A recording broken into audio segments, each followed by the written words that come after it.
Huh? The Japanese are also doing a raid, huh? What? At night? Using sabers and bayonets? Don't the Americans have machine guns? It's no big deal? Are you sure? August 21st, 1942. They've attacked to the west, to the north, to the east, and to the south, and this week they attack up.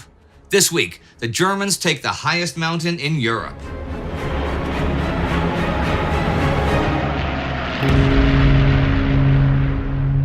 I'm Indy Neidell. This is World War II.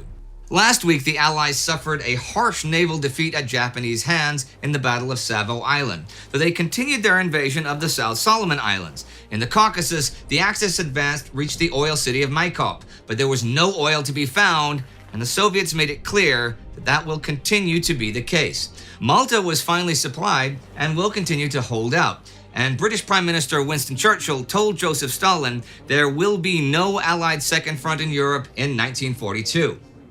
This week, we see another representative of His Majesty's government, Captain Martin Clemens, on the Solomon Islands. He presents himself to the U.S. Marines on Guadalcanal the 15th. He and his followers will be guides and intelligence sources for the Allies. Later on that day, Allied ships appear on the scene for the first time in a week. 4 destroyer transports have tools, parts, munitions, and the like for building and equipping Henderson Air Base there. Also that day, the U.S. Joint Chiefs tell Robert Gormley, in overall charge of Operation Watchtower, the Solomons invasion, that they see Task 1 as now finished. And it's time for Task 2, taking Lai, Salamaua, and the northeastern coast of New Guinea. On the 17th, Gormley replies that without both troop reinforcements and more planes, they cannot go any further. In fact, he isn't too sure the Marines can even hold Guadalcanal. And supply issues might be a thornier problem than the Japanese, even starting with just the lack of transportation facilities or harbors. Gormley has chosen Auckland, 9,000 kilometers from San Francisco, where the American supplies disembark, as their advanced base. It's another 3,000 kilometers from there to Guadalcanal.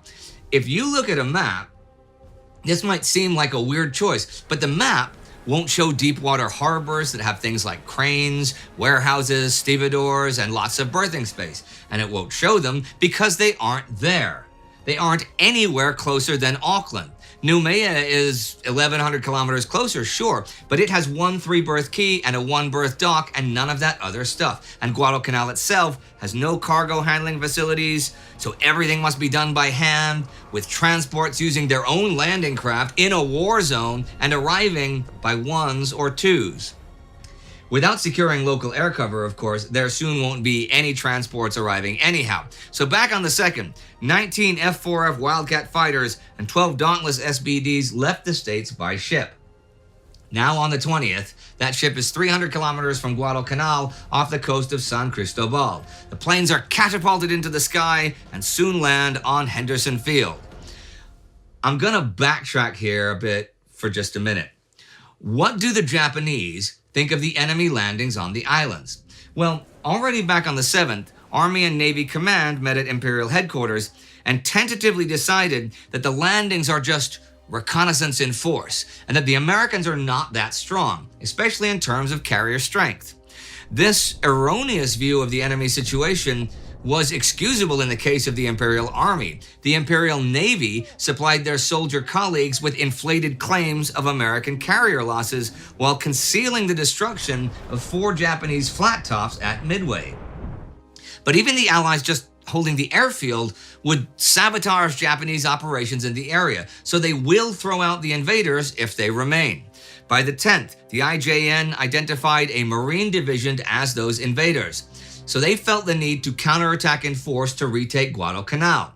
So they decided that the Japanese 17th Army, which was supposed to leapfrog the 18th Army and take Port Moresby, would instead hit Guadalcanal and Tulagi. They would have the 35th Infantry Brigade and the 4th and 28th Infantry Regiments, except the first 2 were a long way off at the moment, so only the 28th, Kiyoano Ishiki's detachment, was immediately available.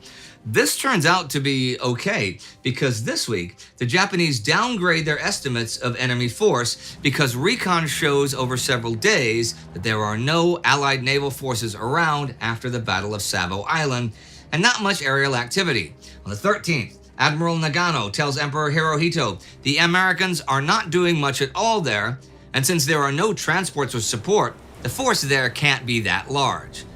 There are those who are concerned with the small size of Ishiki's attack force, including Susumu Nishiura, chief of the army's admin section, who is well aware of the times in China and at Khalkhin Gol where Japan repeatedly sent in insufficient forces, and he goes all the way to Prime Minister Tojo to complain. But no dice. Ishiki has his mission, to recapture the airfield if possible, and if not, then to occupy a position and await reinforcements. He's got like 900 or so men to go with him immediately as the spearhead to Guadalcanal, to land east of Lunga Point at Taivu Point, and a division of 250 Special Naval Landing Force troops will land at Kokumbona, west of the Americans. Ishiki has been around the block a few times. In fact, when he was just a company commander 5 years ago in occupied Manchuria, and some army units launched maneuvers into China, it was Ishiki's company that advanced all the way to the Marco Polo Bridge and skirmished with Chinese troops. That escalated into the beginning of the whole war in this part of the world. Ishiki firmly shared the widely held view in the Imperial Army at this time that night attacks with swords and bayonets would easily secure success against American forces. His troops land at 1 in the morning the 19th, and the Special Forces will land the night of the 23rd. The Allies are monitoring radio traffic, of course, and based on the traffic, on the 17th, Theater Commander Chester Nimitz issues a warning that the Japanese will try to reoccupy Guadalcanal, possibly as early as the 20th. Well, an advance party of Ishiki's Japanese is wiped out the afternoon of the 19th. When Ishiki gets the news, he sends out his entire command. But the Americans know from all the communications gear they took from the advance party that there is a decent-sized force landed, so they're alert and waiting within their perimeter. The Battle of the Tenaru River follows. It's not actually a river, but a tidal lagoon, and Alligator Creek, which is where the Marines have their eastern defenses, is called that because of all the crocodiles there, not alligators, but whatever. At noon on the 20th, Ishiki issues his plan, which is a march down the beach at night, an assault between Alligator Creek and the Lunga, and once that's all secure, detachments will fan out to take the airfield. His second company attacks across the creek at 2 a.m. by flare light and are immediately hit by machine gun and rifle fire. Those that make it past the sandbar reach the barbed wire. A few do make it past that barrier, but not for long. First and third companies also attack but make no progress. Ishiki then brings in his machine guns and heavier guns, and there's a firefight the rest of the night. His force is destroyed the next day, partly by a group of light tanks, since they have no anti-tank guns. Ishiki himself commits suicide around 4:30 in the afternoon. Well, maybe he actually doesn't. That's not 100% sure. The fog of war. This is a small battle by World War II standards. Under 800 dead Japanese and 44 Marines with 71 wounded. So why am I telling you this? Well, it's really because of the Allied psychology and morale in August 1942. With all the Axis victories this year, the enormous Japanese gains, and the failure of any land forces outside of China to mount any effective defenses against them, Rommel's total humiliation of the British 8th Army in North Africa, the 8 weeks of German gains just now in the USSR, and the fall of Sevastopol, a lot of people think the Axis, in this case the Japanese, are invincible. Sure, there was Midway, and that was a great victory and all, but it didn't change anything in the occupied territory, and it sure was not against the Japanese army. Unsettling questions arose from many quarters about the ability and willingness of the sons of democracy to stand up to the offspring of the totalitarians, even from Churchill, who privately wondered about his own troops after the surrenders at Singapore and Tobruk. The Tenaru indisputably demonstrated the mortal character of the Japanese soldier. Ishiki was recklessly overconfident, but most of the IJA does have a great deal of contempt for Allied soldiers.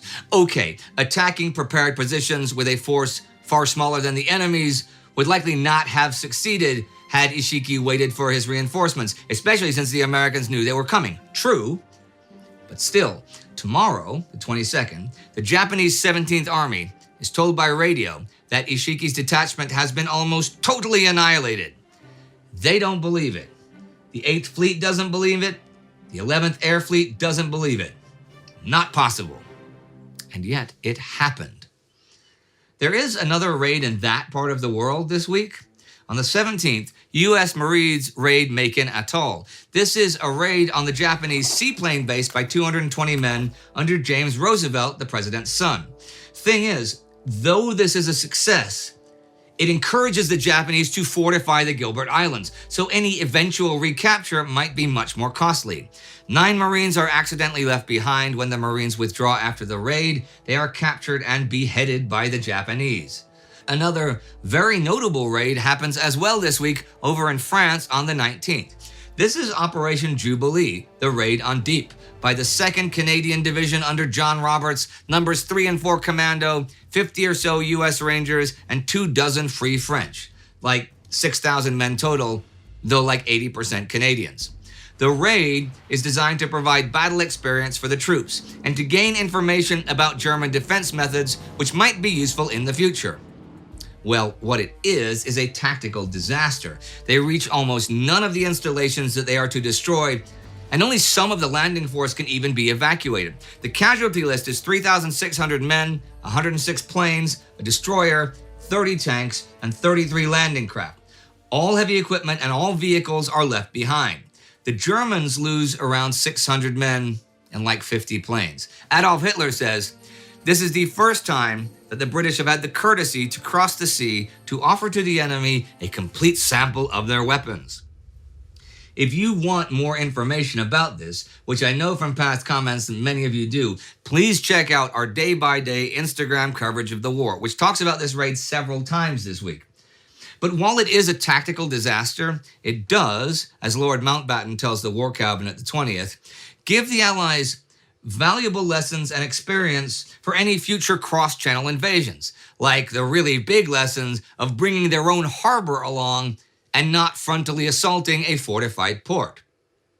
But how about frontally assaulting mountains? Because that's what the Germans are doing this week. Once the German Jaeger troops were launched on their spectacular operations in the Caucasian heights, in the rarefied air where shell or mortar explosions could push down avalanches, Stalin realized what a blunder had been made and sent fierce instructions that a completely revised plan for the defense of the passes should be worked out. On the 21st, units of the Bavarian Mountain Corps raised the swastika on Mount Elbrus, the highest point in the Caucasus, and in Europe for that matter, 5,500 meters high. That's well over 18,000 feet. This does not please Hitler, however. He wants more advances, not feats of mountaineering. He gets them on the River Don. Now, on the 15th, the Italian 8th Army, which has been assigned to Army Group B, is now in its position on the southern bank of the Don from Pavlos to a bit west of Serafimovic. The Italians were assigned to the German 17th Army for the drive on Rostov, but were not needed then. But here, they can relieve some 6th Army divisions so they can join the main shock group. As I said last week, Friedrich Paulus is attacking to try and clear the northeast corner of the Don River bend. Timing is really important because he has to clear the bridgehead quickly enough to coordinate with Hermann Hoth's 4th Panzers, who are scheduled to resume their advance on Stalingrad from the southwest sometime around the 18th. The Soviet 4th Tank Army, which as we've seen is pretty reduced, and the 21st Army on its flank are the enemy. Well, last week on the 13th, Paulus launched diversionary attacks on 4th Tank Army's right wing, but launches his main attack at 6:30 a.m. on the 15th after a 2-hour artillery barrage. Dive bombers support the Panzer spearheads as they drive right down the middle of Vasily Kryuchenkin's tank army and head east. With the road to the Don strewn with smashed Soviet tanks, there was little left of 4th Tank. Its 3 rifle divisions mustered less than 800 men. 22nd Tank Corps had a handful of tanks. 22nd Motorized Rifle Brigade had 200 men. Gordov himself was ordered to take personal command, though he could not improve the ammunition and fuel situation, stocks of which were now almost gone. By the evening, most units are surrounded or pulling back, and the Germans have advanced over 20 kilometers. Kryuchenkin's headquarters are overrun and his command sabotaged. By the end of the 17th, the 4th Tank Army is no longer a viable fighting force. If you are wondering why Paulus didn't just head straight east from Kalach, the terrain east of Kalach is broken ground and far easier to defend. Paulus also doesn't want to advance too close to the 4th Panzers with the chaos that would create. Also, attacking due east would have put the 4th Tank Army and 21st Army on his flank. So it was against them his blow falls. By the 18th and 19th, his army is finally settled on the west bank of the Don and can plan the next phase of their battle, the drive on the Volga and Stalingrad. It will begin any minute now. As for Hermann Hoth's 4th Panzer Army to the south, they too have finally regrouped and launched their own offensive on the 20th. It's a tall order to reach the suburbs of Stalingrad. In manpower, he's a bit outnumbered, and a third of his force is the Romanians, who are not the same caliber of soldier as the Germans. Hoth does have the armor advantage, but there are fuel and lubricant issues already. Attacks to the north of Abganarovo Station, the 20th, fail. But by the end of the week, 48th Panzer Corps has driven a wedge 20 kilometers deep and 15 wide between 64th and 57th Armies. If 64th Army cannot close that, they might be surrounded from the east. And the week comes to an end. With the Axis clearing the Don and climbing the mountains, and the Allies making one big failed raid and one small success that can be seen as a failure in what it leads to, and a Japanese force being wiped out, even if High Command refuses to believe it. Paulus is finally in position, but should he be concerned? I mean, it's taken him over a month to secure the west bank of the Don. That's a long time, and it took him 4 different offensive spurts to do it, not the one continuous drive Hitler had called for. There were fuel and supply shortages, but he also just plain needed reinforcements. The whole 4th Panzer Army, for example. The defenders were also more resilient than expected, and the Wehrmacht has not at all matched the initial successes of Barbarossa last summer. They've also themselves suffered from serious attrition. But maybe it's been enough. Maybe they really are. Just one offensive burst away from Stalingrad and the Volga, and they can just waltz in and take it. And then... Wait, what's the prize again?